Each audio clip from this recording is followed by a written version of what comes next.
శ్రీ సాయినాథాయ నమః. శ్రీ సాయి సచ్చరిత్రము 26వ అధ్యాయము. భక్త పంతు హరిశ్చంద్ర పితలే గోపాల అంబాడేకర్ల అనుభవములు. ఈ విశ్వమునందు కనిపించు ప్రతి వస్తువు కేవలం భగవంతుని మాయచే సృష్టించబడినది. ఈ వస్తువులు నిజముగా ఉండి ఉండలేదు.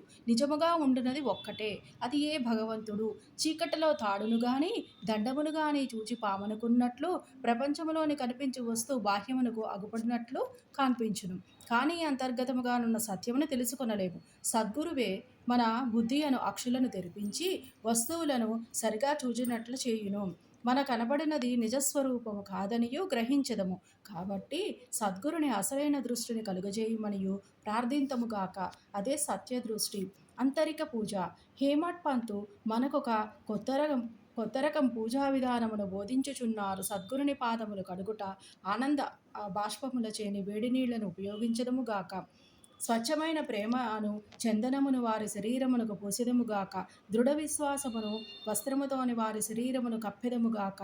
అష్టసాత్విక భావములనడు 8 తామర పుష్పములు సమర్పించదముగాక. ఏకాగ్ర చిత్తమను ఫలమును సమర్పించదముగాక.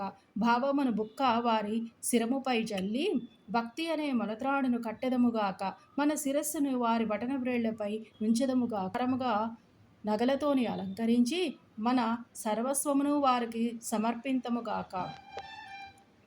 అట్టి ఆనందకరమైన పూజ చేసిన పిమ్మట ఇటుల ప్రార్థించదముగాక. మా మనస్సును అంతర్ముఖము చేయుము, దానిని లోపల వైపు పోవునటలు చేయుము. నిత్యానిత్యములకు గల తారతమ్యమును తెలుసుకుని శక్తి దయచేయుము. ప్రపంచ వస్తువుల యందు మాకు గల ఆసక్తిని పోగొట్టి మాకు ఆత్మ సాక్షాత్కారము కలుగునట్టులా చేయుము. మేము మా శరీరమును ప్రాణమును సర్వమును నీకు సమర్పించదము. సుఖ దుఃఖానుభవములు కలుగకుండునట్లు మా నేత్రములు నీవిగా చేయుము. మా శరీరమును మనస్సును నీ స్వాధీనం అందించుకొనుచు నీ ఇష్టం వచ్చినట్లు చేయుము. మా చంచల మనసు నీ పాదముల చెంత విశ్రాంతి పొందుగాక. ఇక ఈ అధ్యాయములోని కథల వైపు మరలెదము. భక్త పంతు. ఒకనాడు పంతు అను భక్తుడు మరొక సద్గురుని శిష్యుడు అదృష్టవశమున షిరిడీకి వచ్చెను. అతనికి షిరిడీకి పోవ ఇచ్చ లేకుండెను.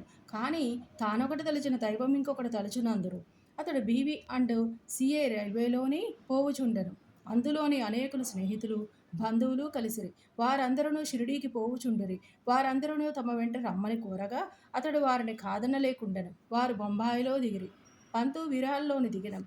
అతడ తన గురువుని దర్శించి షిరిడీకి పోవుటకు అనుమతి పొంది ఖర్చుల నిమిత్తము డబ్బును కూర్చుకొని అందరితోని కలిసి షిరిడీకి వచ్చెను. అందరూ ఉదయమే షిరిడీ చేరి 11 గంటలకు మసీదునకు పోయిరి.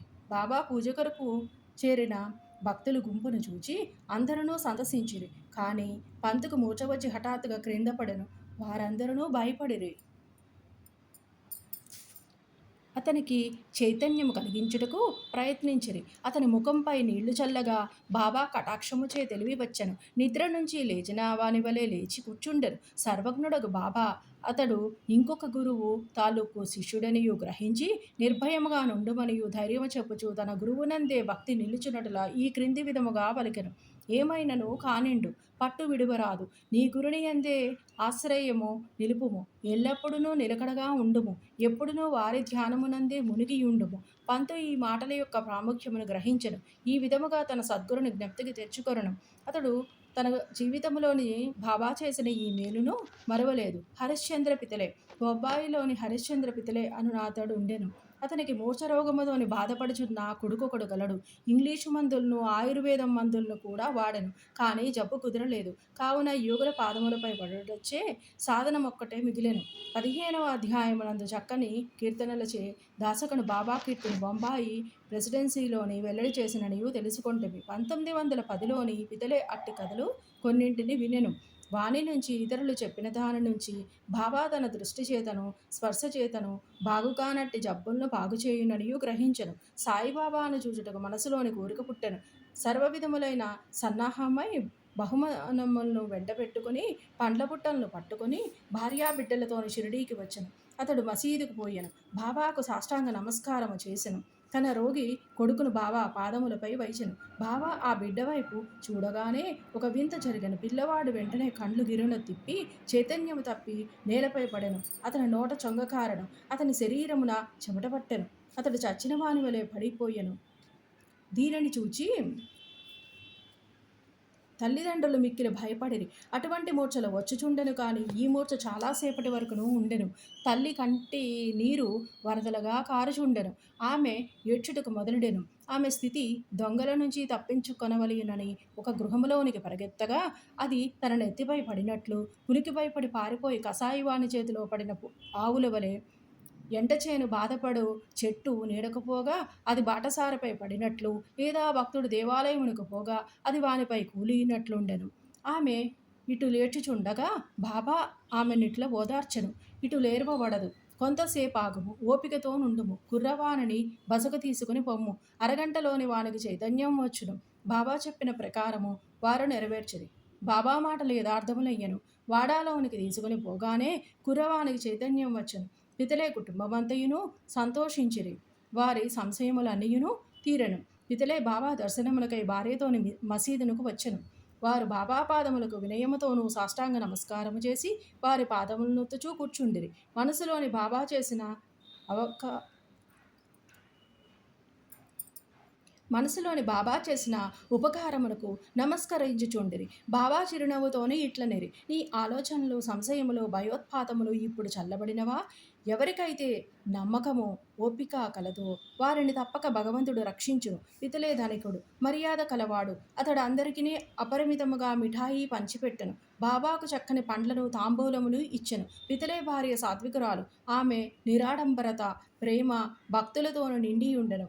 ఆమె స్తంభమునకు దగ్గరగా కూర్చుని బాబా వైపు దృష్టిని విడిచి కండ్ల నుంచి ఆనంద బాష్పములు రాల్చుచుండెను. ఆమె స్నేహ, ప్రేమ భావములను బాబా కనిపెట్టి మిక్కిలి సంతృష్టి చెందెను. దేవుని వలె యోగీశ్వరులు కూడా తమ భక్తుల వైపు ఆధారపడెదరు. ఏ భక్తుడు హృదయపూర్వకముకు మనఃపూర్వకమును తనని పూజించి శరణు వేడెదరో వారికే భగవంతుడు తోడ్పడను. వారు కొద్ది రోజులు బాబా వద్ద సుఖముగానున్న పిమ్మట ఇంటికి పోవ నిశ్చయించి బాబా దర్శనములకై మసీదునకు వచ్చిరి.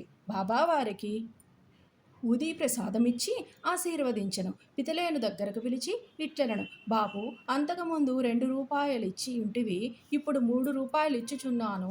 వీనిని మీ పూజామందిరములోని పెట్టుకొని పూజింపుము, నీవు మేలు పొందెదవు. పితలే వీరిని ప్రసాదముగా అంగీకరించెను. బాబాకు సాష్టాంగ నమస్కారములు చేసి ఆశీర్వచనములను కై ప్రార్థించెను.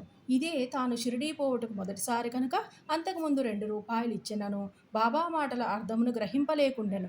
దీనిని తెలుసుకున వలననియు కుతూహలము పడెను. కానీ బాబా ఊరకొనను. స్వగృహమునకు పోయి తన ముదుసలి తల్లికి ఈ వృత్తాంతమంతయును చెప్పి, బాబా అంతకుముందు 2 రూపాయలు ఇచ్చినను, అదేమి అనియు అడిగెను. ఆమె తన పుత్రునితోని ఇట్టనను, నీ కొడుకుతోని నీవెప్పుడునూ షిరిడీకి పోయినట్లు మీ తండ్రి నిన్ను తీసుకుని అక్కల్ మహారాజు గారి వద్దకు పోయెను. ఆ మహారాజు కూడా సిద్ధపురుషుడు, పూర్ణయోగి, సర్వజ్ఞుడు, దయాళువు. మీ తండ్రి నిర్మలమైన భక్తుడు కనుక ఆయన పూజను స్వామి ఆమోదించిరి. వారు మీ తండ్రికి 2 రూపాయలిచ్చి మందిరములోని పెట్టి పూజింపుమనిరి.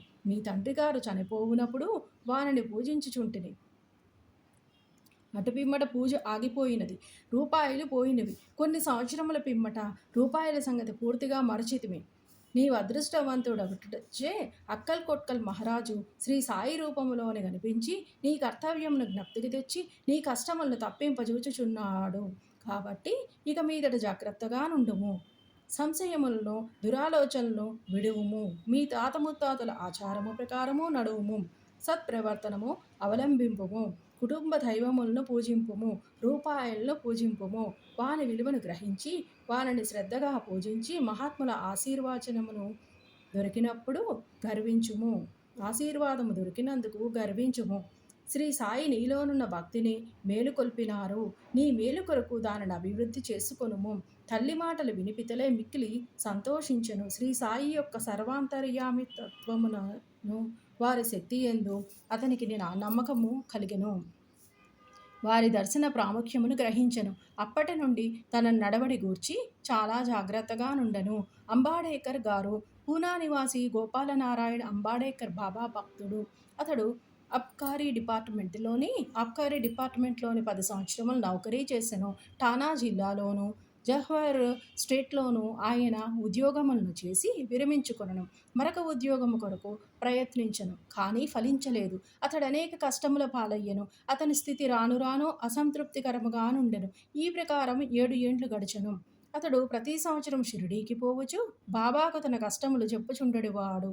1916లోని అతని స్థితి చాలా హీనముగా నుండుటచే షిరిడీలోని ప్రాణత్యాగము చేయ నిశ్చయించుకొనెను. అతడు భార్యతోని షిరిడీకి వచ్చి 2 మాసములుండెను.